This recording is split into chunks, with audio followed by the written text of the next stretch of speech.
Current topic કાર્યક્રમમાં આપ સૌનું હાર્દિક સ્વાગત છે. દોસ્તો, જીએસટી જ્યારથી જીએસટીનું નામ પડ્યું છે ત્યારથી એની આજુબાજુ ઘણા બધા વિવાદો, કેવી રીતે આવશે, શું આવશે, કેટલો ટેક્સ હશે, કેવી રીતના એ અસર કરશે, કોના ખિસ્સા કાપશે અને કોના ખિસ્સામાં વધારે ટેક્સ એ થશે અથવા તો કોને વધારે તકલીફ પડશે, આ ચારે તરફથી એક બૂમ તો ઉઠી રહી છે. ડેફિનેટ વાત છે કે જીએસટી ક્યાંક ને ક્યાંક ભારતના જે ઉદ્યોગો છે એને એક જ જાતના ટેક્સથી બાંધવાનો પ્રયાસ કરવામાં આવ્યો છે અને ખાસ કરીને એવું કહેવાય છે કે આનાથી ખૂબ સારી પ્રગતિ થશે અને જે કંઈ આપણે અત્યારે જે હર્ડલ્સ અલગ અલગ રાજ્યોમાં અલગ અલગ ટેક્સના છે એ બધા ક્યાંક નીકળશે ને ખૂબ સરસ રીતે સુચારુ ઢબે જીએસટી લાગુ કરાશે. લગભગ બધા સ્ટેટે એને મંજૂરી આપી દીધી છે અને જીએસટી આવે છે એમાં પણ કોઈ શંકાને સ્થાન નથી.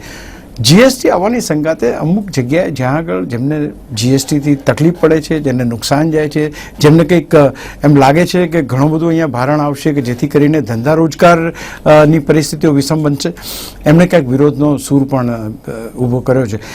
ખાસ કરીને મારી સાથે સ્ટુડિયોમાં ઉપસ્થિત છે સુબોધ કેડિયાજી, આપનું હાર્દિક સ્વાગત છે. દેવચંદભાઈ સંચેતી મારી સાથે જોડાયા છે, તેઓ સુરતથી જોડાયા છે અને તેઓ પાસ્ટ પ્રેસિડેન્ટ છે ટેક્સટાઇલ કમિટીના. સૌપ્રથમ દેવચંદભાઈ, હું આપને સવાલ પૂછવા માંગીશ કે જે આ બંધ આપવામાં આવ્યું છે અથવા તો જે બંધનું એલાન આપવામાં આવ્યું છે એ એક્ઝેક્ટલી શું છે? શા માટે આ બંધનું એલાન આપવાની જરૂર પડી? દેવચંદભાઈ.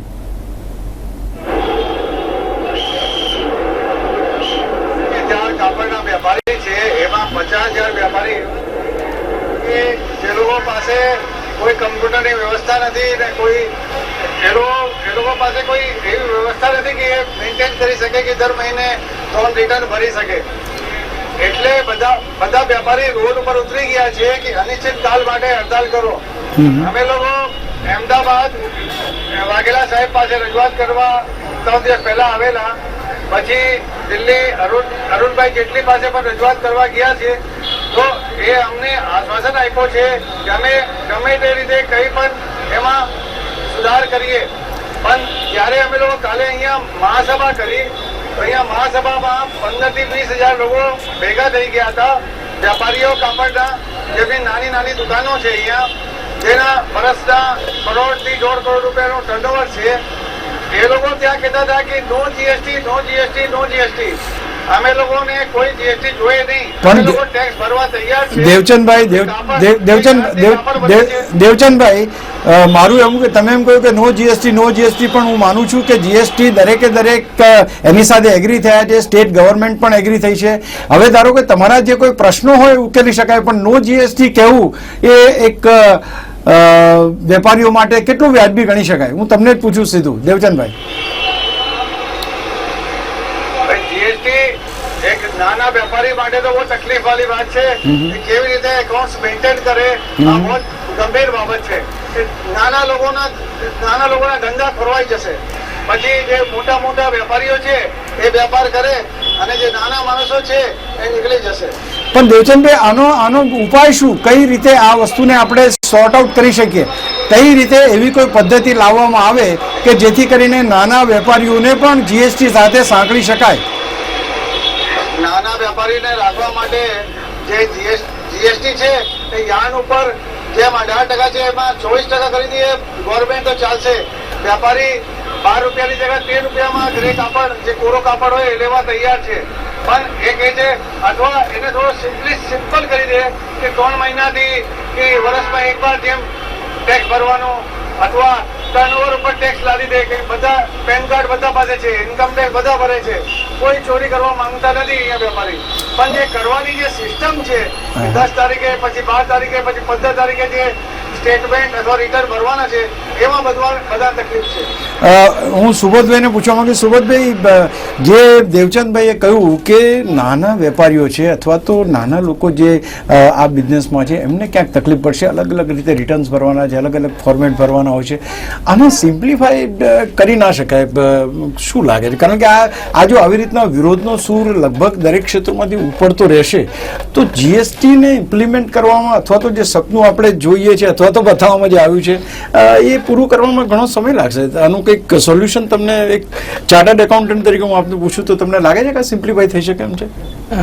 હું આજની શરૂઆત એક ચાણક્યની ઉક્તિથી કરીશ કે જે રાજા છે અથવા દેશ છે અથવા સરકારે ટેક્સ એવી રીતે વસૂલ કરવો જોઈએ કે જે રીતે મધુમાખી ફૂલમાંથી મધુ ચૂસે છે અને ફૂલને નુકસાન નથી કરતી.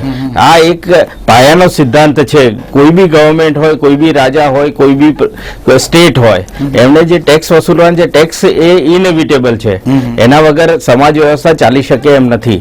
પણ એ ટેક્સ વસૂલવાનો જે તરીકો છે અથવા એના માટેની જે સિસ્ટમ છે એવી ગોઠવવી જોઈએ અને એના રેટ્સ એવા પ્રકારે ડિસાઇડ કરવા જોઈએ કે જેને કારણે ફૂલને કોઈ નુકસાન ના થાય. જો ફૂલ જ નહીં રહે તો ટેક્સ કોની જોડે વસૂલશો? બહુ સાચી વાત કરી સુબોધભાઈ, પણ એમણે એક બહુ સાચી વાત કરી. એમણે કહ્યું કે ટેક્સ અમારી પાસેથી વધારે લઈ લો, તમે અમારે આના બદલે આના આટલાને બદલે આટલા લઈ લો, પણ અમને આ બધામાંથી મુક્તિ આપો. એ શક્ય છે કે કેમ? હા, એટલે એ બાબતની અંદર એમની માંગણી છે મહદ અંશે અથવા કેટલાક અંશે વ્યાજબી બી છે કે જે લોકો, કારણ કે ભારત આટલો મોટો દેશ છે, એની અંદર વિવિધતા છે, એની અંદર આપણે એમ વિચારીએ કે ભાઈ નાનામાં નાનો પાયાનો માણસ છે અથવા પાયાનો વેપારી છે એ દરેક પ્રકારની ડિટેલ રાખે, એના દરેક પ્રકારના રિટર્ન ભરીને એવી આવા 25-30 રિટર્નો કે જે વધારે પડતા દેખાય છે. ગવર્મેન્ટ એમ ઈચ્છે છે કે ભાઈ અમારે ટેક્સ લીકેજ અથવા કોઈ બી રેવન્યુ લીકેજ થવો ના જોઈએ, પણ એના માટે ગવર્મેન્ટે they have to come out with a concrete plan. And this is not a concrete plan કે જેની અંદર તમે એમ કહો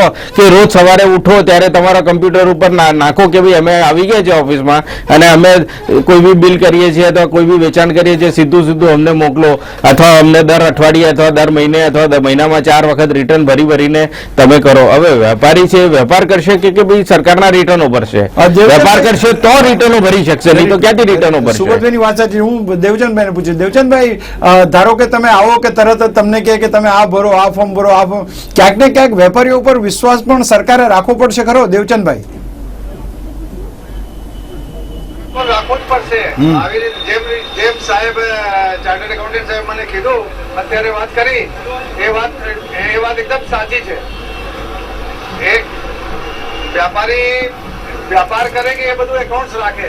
મહિનામાં 3 એકાઉન્ટ્સ રાખવા માટે એ લોકોને કાપડ વેચાય જ નહીં, પછી વેચી નહીં શકે. બરાબર. કાપડ વેચશે કે પછી એ બધું કરશે? અહીંયા હોલસેલ નું કામ છે. હોલસેલ ના કામ માટે પહેલા ગ્રે લેવું પડે છે. ગ્રે લઈને વેપારી ડાઈંગ કરાવે છે. ડાઈંગ પછી એમ્બ્રોઇડરીમાં નાખે છે. પછી એમ્બ્રોઇડરી વાળો પાછો લાવે, પછી એને ચરકમાં નાખે છે. ચરકમાં આવ્યા પછી પેકિંગ મટીરિયલ પેક કરે છે. 5 જગ્યાથી એ બધા ક્રેડિટ લેવાના, ટેક્સ આપવાના, પછી ક્રેડિટ લેવાના, પછી એનો હિસાબ 10 તારીખે આપવાનો. એ પોસિબલ જ નથી. દેવચંદભાઈની વાત વ્યાજબી લાગે છે, જેમ તમે પણ કહ્યું એ પ્રમાણે. સુબોધભાઈ, ક્યાંક આવા આ એક ટેક્સટાઇલ સેક્ટરને જ તકલીફ છે કે ઘણા બધા ક્ષેત્રોમાં આ તકલીફ છે? કારણ કે વોટ સુબોધભાઈ દેવચંદભાઈ જે કે છે એ પણ એક વ્યાજબી વાત છે કે આટલી બધી વસ્તુ એક પછી એક જો સ્ટેટમેન્ટો ભરવાનો હોય તો લોકો ધંધો કરશે કે પછી એ બધું ભરશે, એટલે ક્યાંક રેટમાં બી આપણને તકલીફ પડશે. આની અંદર એના જેવું છે કે આ એક રેવોલ્યુશન છે. જ્યારે રેવોલ્યુશન થાય એટલે એની અંદર લોકોને અથવા જે પ્રજાને તકલીફ પડે એ કઈ નવાઈની વાત નથી. બરાબર. થોડી ઘણી તકલીફ તો બધાને પડશે.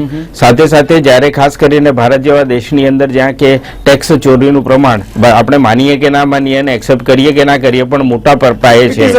હા, વેપારીઓ બી એની અંદર ઇન્વોલ્વ છે. એટલે વેપારીઓ કઈ એકદમ દૂધના ધોયેલા છે એવું કહી ના શકાય. પણ સાથે સાથે એના જેવું છે કે ભાઈ business process has to be changed. આજે ક્યાંય કમ્પ્યુટરાઇઝેશન થાય છે તો એની અંદર બી કમ્પ્યુટર છે એ બિઝનેસ પ્રમાણે નથી થતું, બિઝનેસ પ્રોસેસ ચેન્જ થાય છે. એ જ રીતે હવે આટલું મોટું રિવોલ્યુશનરી પગલું લીધું છે ગવર્મેન્ટે અને એ કદાચ દેશની ઇકોનોમી માટે સારું બી છે એવું હું માનું છું પર્સનલી.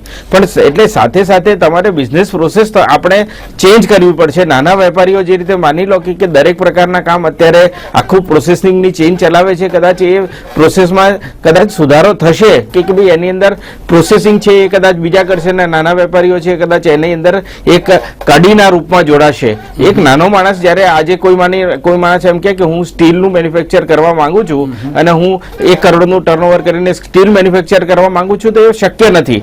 એટલે હવે ઇકોનોમી ઓફ સ્કેલ બદલાશે અને વેપારીઓએ એ પ્રમાણે એડજસ્ટ થવું બી પડશે. પણ સાથે સાથે ગવર્મેન્ટની બી એક રિક્વાયરમેન્ટ છે, ગવર્મેન્ટની બી એ જવાબદારી છે કે ટેક્સનું માળખું અને એના માટેની પ્રોસિજર એવા પ્રકારે ગોઠવે કે જેને કારણે વેપારીઓને ઓછામાં ઓછી તકલીફ પડે.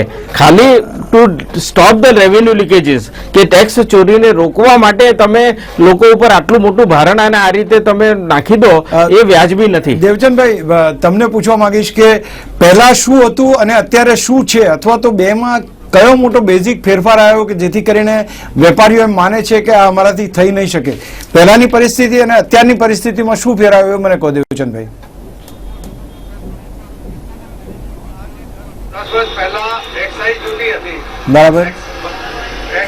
બધા એક્સાઇઝ ભરતા હતા ત્યારે બધા ડરીને કામ કરતા હતા. 10 વર્ષ પછી 10 વર્ષથી આજ સુધીમાં કાપડમાં 100 ગુના પ્રોગ્રેસ થઈ ગયો છે કાપડ માર્કેટમાં સુરતમાં. અને અહીંયાથી જે કાપડ છે ઓલ ઇન્ડિયામાં દરેક જગ્યાએ સપ્લાય થાય છે. આટલું મોટું માર્કેટ છે અહીંયા કે અહીંયા નવા 150 માર્કેટ બીજા નવા આવી ગયા અને બીજા 70-80 હજાર વેપારી બીજા આવી જશે એટલું અહીંયા એક્સપાન્શન થઈ ગયું. ઓલ વર્લ્ડ થી અહીંયા મશીનો આવી ગઈ છે. એમ્બ્રોઇડરી થી લઈને ફોઇલ થી લઈને દરેક જે ચાઇનાની વસ્તુઓ બધું અહીંયા આવી ગઈ છે. અને સુરતમાં જે કાપડનું પ્રોડક્શન છે એ ઇન્ડિયામાં કોઈ જગ્યા આટલું બધું પ્રોડક્શન નથી કે આટલું બધું સપ્લાય કરી શકે. અહીંયાનું ઇન્ફ્રાસ્ટ્રક્ચર આટલું બધું ડેવલપ થઈ ગયું છે અને ખુલ્લા આરામથી માણસ ખુલ્લી રીતે અહીંયા વેપાર કરી રહ્યો છે. દેવચંદભાઈ, લાગી જાય છે હા. અને ગવર્મેન્ટ કોઈ પણ હિસાબે માને નહીં તો એનું પરિણામ શું છે હું તમને જણાવું. હા હા સુરતથી 50% વેપારીઓ પોતાના ગામ રિટર્ન થઈ જશે હા હા અને અહીંયા મોટી મોટી મલ્ટીનેશનલ કંપનીઓ કમ્પોઝિટ યુનિટો આવી જશે હા. અને એ લોકો weaving, dying, embroidery, railway addition બધી કરીને અને સેલ ડિપો એ લોકો માલ વેચશે અને અહીંયા જે બાકીના દુકાનદાર રહેશે એનાથી માલ લઈને વેચશે. કેમ કે એ લોકોની કોસ્ટિંગમાં 13 થી 15% ઓછી કોસ્ટિંગ આવશે. હવે એક વેપારી માલ બનાવશે, કોઈ કાપડ બનાવશે અને એક કમ્પોઝિટ યુનિટ બનાવશે, તેમાં કોસ્ટિંગમાં જ ફેરફાર છે. એક મિનિટ દેવચંદભાઈ, એક મિનિટ. 20 રૂપિયા આવે, કમ્પોઝિટ યુનિટની કોસ્ટિંગ 70 રૂપિયા આવે. કેવી રીતે વેપારી માલ વેચે? દેવચંદભાઈ, સુબોધભાઈ બહુ સારી વાત કરી. એમણે એમ કહ્યું કે મલ્ટીનેશનલ અથવા તો બાકીની કંપનીઓ બધી આવી જશે કે જ્યાં ખરેખર કોસ્ટિંગ જે સ્ટ્રક્ચર છે એનું કોસ્ટિંગ ઓછું આવશે અને નાના વેપારીઓ છે મોટા ભાગે પલાયન થઈ જશે અથવા તો એમના ધંધા ઉપર અસર થશે.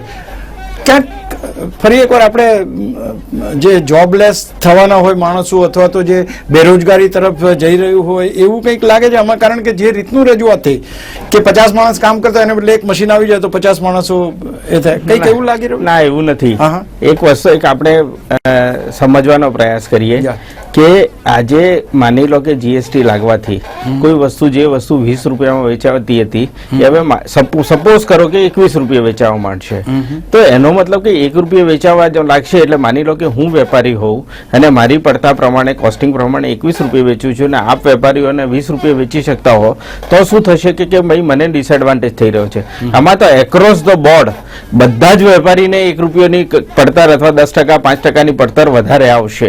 એટલે આજે ટામેટા 20 રૂપિયા કિલો વેચાતા અને કાલે 25 રૂપિયા આખા માર્કેટમાં વેચાતા હોય તો ખરીદનાર તો 25 રૂપિયા ટામેટો ખરીદવાનો જ છે. એક 20 વેચતો હોય ને એક 25 વેચતો હોય તો તકલીફ પડશે, તો તકલીફ પડે.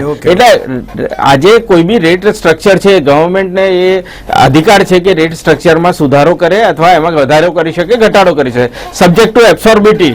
જે કસ્ટમર છે એને કેટલું એબ્સોર્બ કરી શકે છે. હું દેવચંદભાઈની વાત ઉપર ખાસ આવવા માંગુ છું કે દેવચંદભાઈએ જે પ્રમાણે કહ્યું કે એનાથી નાના ઉદ્યોગ, હું એના પર જ આવું છું. ખાસ કરીને જો કોમ્પોઝિટ મિલો હશે તો એમના એટલા બધા ઓવરહેડ્સ હોય છે કે એ લોકોની કોસ્ટિંગ છે એ આપણે નાના વેપારીઓ અથવા જે નાના પ્લેયર્સ છે એના કરતા હંમેશા વધારે જ આવે. જો જીએસટી નાના પ્લેયરને લાગવાનો છે તો મોટા પ્લેયરને બી લાગવાનો છે. એટલે હું એ વાત સાથે સંમત નથી કે અહીંયા આગળ જે નાના વેપારીઓ છે બધા નેસ્ત નાબૂદ થઈ જશે ને બધા ગામડે જતા રહેશે. હા, એ લોકોનો રોલ કદાચ બદલાઈ શકે કે અત્યારે કોઈ માણસ right from the grey market થી ગ્રે થી લઈ અને એન્ડ સુધીનું પ્રોસેસ કરે છે. કદાચ એવું થશે કે ભાઈ હવે ગ્રે ને ખાલી એક માણસ છે ગ્રેનું ધુલાઈનું કામ કરશે, બીજો છે ખાલી ચરકનું કામ કરશે કે જે પ્રિન્ટિંગનું ને ડાઇંગનું. હા, એટલે કદાચ હોય જ મેં કીધું બિઝનેસ પ્રોસેસમાં સુધારો થશે અને લોકોએ એડોપ્ટ કરવો પડશે, નહીં તો એ લોકો નાબૂદ થઈ જશે. આજે મોટી મોટી કંપનીઓ કે જે કસ્ટમરની નીડને અથવા જમાનાને અનુરૂપ નથી બદલાયા, એ લોકો બધા નાબૂદ થઈ ગયા છે. એ આપણે બહુ જ રિસન્ટ હિસ્ટ્રી છે, એના માટેનો આખો સબ્જેક્ટ અલગ છે. એ રીતે જ આ વેપારીઓએ બી સમજવાની જરૂર છે કે જીએસટી ને કારણે એમની બિઝનેસ પ્રોસેસ ચેન્જ કરવી પડશે. પણ સાથે સાથે ગવર્મેન્ટને બી એ સમજવાની જરૂર છે કે ભાઈ તમે તમારા એક ખ્યાલ માટે અથવા તમે એમ વિચારો છો એના માટે તમે આટલી મોટી 100 કરોડની જનતાને તમે આમ લત્તે લગાડી દો, લાઈનમાં લગાડી દો અથવા એમને પરેશાનીમાં મૂકી દો, એ કેટલા અંશે વ્યાજબી છે? કારણ કે છેલ્લે પ્રજાની ગવર્મેન્ટ છે, પ્રજા છે તો ગવર્મેન્ટ છે, ગવર્મેન્ટ પ્રજા માટે છે, પ્રજા ગવર્મેન્ટ માટે નથી. દેવચંદભાઈ, ખાસ કરીને ચલો મુશ્કેલીઓમાંથી કદાચ રસ્તો નહીં મળે, પણ તમે જે રજૂઆત કરી અથવા તો તમારી રજૂઆત અલગ અલગ વ્યક્તિઓને કરી, એમનો રિસ્પોન્સ શું છે? કારણ કે એક વસ્તુ તો ચોક્કસ છે, તમે નારાજ હશો તો સરકાર કામ નહીં કરી શકે અથવા જીએસટી લાગુ નહીં કરે, સીધી વાત છે. તમને સાથે લઈને ચાલવાના તમારા જે પ્રયત્નો છે એ તમને લાગે છે કે સરકાર અને તમે બંને લગભગ એકબીજાની પરિસ્થિતિઓ સમજીને એનું કંઈ સોલ્યુશન લાવવા માંગશો? દેવચંદભાઈ, સોલ્યુશન લાવવા માંગીએ છીએ, પણ અહીંયાના વેપારી, તમે કહો કે પૂરા ઇન્ડિયાના કાપડના વેપારી જીએસટી માટે કોઈ એક્સેપ્ટ કરવાનું નથી. આ તમને સાચી વાત કહું છું, આ ફેક્ટ છે. સિમ્પલ કહું છું કે કાપડના વેપારી જે 50,000 60,000 સુરતમાં વેપારીઓ છે, નાના છે, એ લોકો 100% જીએસટી આવે તો કામ નહીં કરી શકે. એ લોકો કહે છે કે જીએસટી પછી ઘરે જવાના છે, જીએસટી પછી બંધ કરવાના છે, તો અત્યારથી બંધ કેમ નથી કરતી આપણે? આવી રીતે આ પોઝિશન ઉપર આવી ગયા. પણ ધારો નહીં, દેવચંદભાઈ, એક મિનિટ, મારું તમને એમ કહેવું છે કે ગવર્મેન્ટ છે, ટેક્સ વસૂલ કરવાની એની સત્તા છે, ટેક્સ ઉપર જ દેશનું આખું અર્થતંત્ર ચાલે છે, આપણી ગ્રોથ એ પણ એની ઉપર જ આધારિત છે. હવે કોઈ વસ્તુ ઇમ્પ્લિમેન્ટ થવાના પહેલા વાઘ આવ્યો કરીને એને નહીં જ માનવું અથવા તેને નકારી કાઢવાનું, એ વલણ તમને એમ લાગતું નથી થોડુંક વધારે પડતું છે? યાર્ન ઉપર તમે 2% વધારી દો, યાર્ન ઉપર તમે 5% વધારી દો, યાર્ન ઉપર. પણ અમે લોકો ના નથી પાડતા, હું એ જ કહું છું. હા, તો એ રજૂઆત યાર્ન ઉપર વધારી દો. તમે દેવચંદભાઈ, તમે એ રજૂઆત કરો ને, બંધ કરવાનું અથવા તો નહીં જ કરે એવું કરવા કરતા બેટર છે કે તમારા પ્રશ્નો લઈ જાઓ, કદાચ એનો નિકાલ થઈ જાય.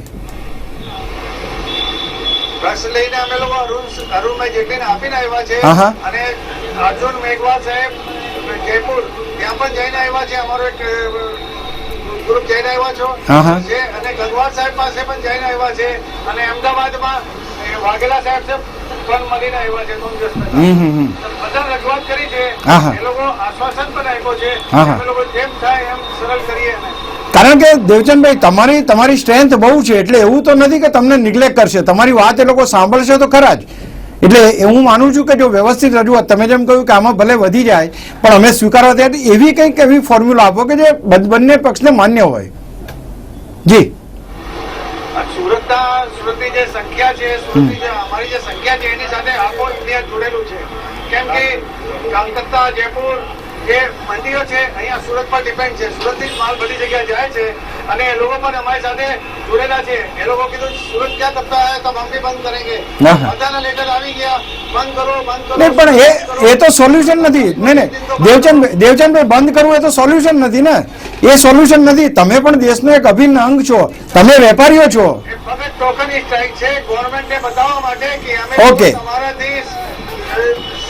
તમારાથી અમે લોકો નારાજ છીએ, તમારી સાથે નથી, અમે લોકો નારાજ સાથે નથી, એ બતાવવા માટે એક દિવસનો ટોકન સ્ટ્રાઇક કર્યો. તમે જીએસટી ની સાથે છો કે નથી? જીએસટી ની સાથે નથી અમે. ના, પણ એ તો હવે બધે આવશે તો જીએસટી ઇમ્પ્લિમેન્ટ થશે. તમને જે તકલીફ પડે છે તકલીફનું નિરાકરણ આવે, તમારે જીએસટી સાથે તો રહેવું જ પડશે. હા, એક્ઝેક્ટલી.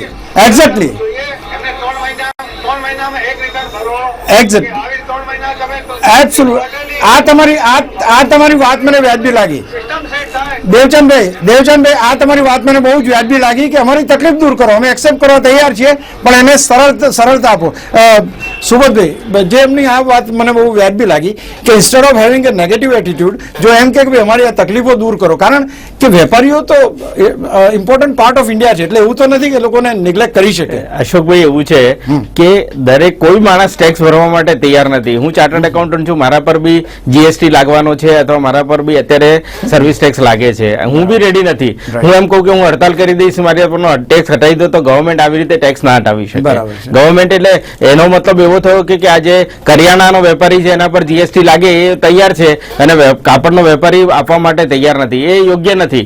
એ વસ્તુ એ વ્યવસ્થા ચાલી જ ના શકે, સમાજ વ્યવસ્થા ચાલી જ ના શકે. એમને કહ્યું કે જીએસટી એક્સેપ્ટ કરો એટલે પડતી તકલીફોનું તમે નિરાકરણ માટે જાઓ. અચ્છા, બીજી વસ્તુ આપણે એમ કહીએ કે એ લોકો કમ્પ્યુટર નાના વેપારી છે, કમ્પ્યુટર નથી, એ વાત બી અત્યારે ખોટી છે.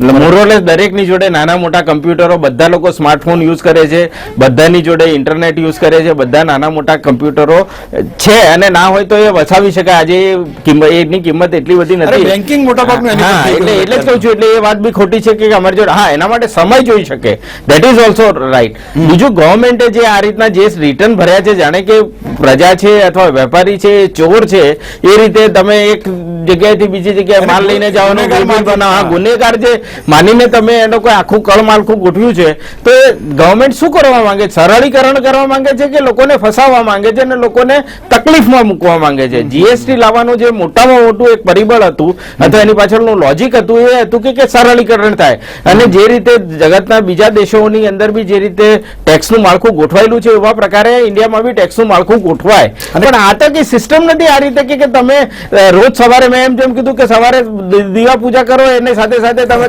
જીએસટી ની લાઈન ઉપર રિટર્ન ભરવા માટે જોડાઈ જાય. આ શું કરવા માંગે છે ગવર્મેન્ટ? આ બિલકુલ તદ્દન ગેરવ્યાજબી અને ગેરબંધારણીય છે. આજે મને બિઝનેસ કરવાનો હક છે, મને મારી આજીવિકા મેળવવાનો હક છે, ગવર્મેન્ટ એની અંદર હિન્ડ્રન્સ પેદા ના કરી શકે, ટેક્સ જરૂર લઈ શકશે. તો ખાસ કરીને આપણે જો અત્યારે જોઈએ તો ટેક્સટાઇલ ઇન્ડસ્ટ્રીનો જે પ્રશ્ન છે એ વ્યાજબી લાગે છે. એમણે જીએસટી નથી જ કરવું, એ અલ્ટિમેટલી દેવચંદભાઈ એગ્રી થયા કે હા ભાઈ જીએસટી ભલે આવે પણ અમારી તકલીફો દૂર કરે. I think that's a right way. અચ્છા, બીજું એક ખાસ અગત્યની વાત તમને એટલા માટે પૂછ્યું, દેવચંદભાઈનો બી આ પ્રશ્ન છે કે ભારતમાં જીએસટીનો અમલ કરવો એ સરળીકરણની પ્રક્રિયા છે કે મુશ્કેલ પરિસ્થિતિઓની શરૂઆત છે? એ મને કહો તમે. ના, એટલે આપણે જો જીએસટી ને મેક્રો લેવલ ઉપર સમજવાનો પ્રયાસ કરીએ તો શું છે કે અત્યારે ગુજરાત ઇન્ડિયામાં છે એ ફેડરલ સિસ્ટમ છે, દરેકે દરેક જગ્યાએ દરેક સ્ટેટ જુદા જુદા છે, દરેક સ્ટેટનો પોતાના ટેક્સ વસૂલવા માટેના કાયદાઓ છે. તો એને કારણે જે આપણે કહીએ પારદર્શી રીતે અને પરફેક્ટ સિસ્ટમના રૂપમાં એકબીજા સાથે પૂરા ભારત દેશમાં જે વેપાર થઈ શકે, એટલે એની અંદર આ એક હિન્ડ્રન્સ છે, વેટ છે, હિન્ડ્રન્સ છે. એની જગ્યાએ જીએસટી એટલે માની લો કે મેન્યુફેક્ચરિંગ ટેક્સ અને ટ્રેડિંગ ઉપરનો ટેક્સ, એ બેને ભેગું કરીને જો એક સિસ્ટમ દાખલ કરવામાં આવે તો એ આવકારદાયક છે અને એ ઇકોનોમી માટે ફાયદો થશે ને લીકેજીસ રોકાશે. ચલો Subodhbhai, thank you very much for joining me, અને ખાસ કરીને દેવચંદભાઈ અમારી સાથે સુરતથી જોડાયેલા હતા, એમનો પણ ખૂબ ખૂબ આભાર. મિત્રો, દરેક તમારો પણ આભાર દેવચંદભાઈ. ખાસ કરીને વાત એમ છે કે જીએસટી આવી ગયું છે પણ ક્યાંક ને ક્યાંક વાહ ગયો એવી પરિસ્થિતિ અત્યારે સર્જાઈ રહી છે. હું માનું છું કે જે કોઈ પ્રશ્નો છે એનું નિરાકરણ લાવવામાં આવે, જેમ સુબોધભાઈએ બી કહ્યું કે દરેક વ્યક્તિ ટેક્સ ચોરી જ કરે છે અથવા તો એ પ્રકારનું એક અવિશ્વાસનું વાતાવરણ ઊભા કરીને કોઈ પણ ધંધો ચાલી ના શકે, કારણ કે આ દરેક વેપારીઓ ભારતના અર્થતંત્ર માટે ખૂબ મહત્વની કડીઓ છે. એકેય કડી છૂટી પડે તો સમગ્ર અર્થતંત્ર એના ઉપર એના તકલીફ આવી જાય છે. Thank you very much Subodhbhai for joining on this. તો દોસ્તો, આ હતી જીએસટીની વાત. આપણે દરરોજ જીએસટી વિશે ચર્ચા કરીએ છીએ, પણ ક્યાંક એમ લાગે છે કે જીએસટીને એક્સેપ્ટ કરતા અથવા તો સ્વીકારતા થોડોક હિન્ડ્રન્સ તો ડેફિનેટલી આવે જ. કંઈક નવી વસ્તુ થાય એટલે પગમાં બૂટ ડંખે, એ રીતના એના પણ પ્રોઝ એન્ડ કોન્સ આવે. પણ આ દરેકમાં જો જીએસટી સારું છે અને ભારતના અર્થતંત્રને મજબૂત બનાવી શકે એવું છે તો એના માટેના પ્રયાસો આપણે કરવા જોઈએ, અને ખાસ કરીને જે કંઈ હિન્ડ્રન્સ વેપારીઓના છે એને જલ્દીથી સોર્ટ આઉટ થાય. ફરી મળીએ, ત્યાં સુધી અશોક મિસ્ત્રી રજા આપશો. નમસ્કાર.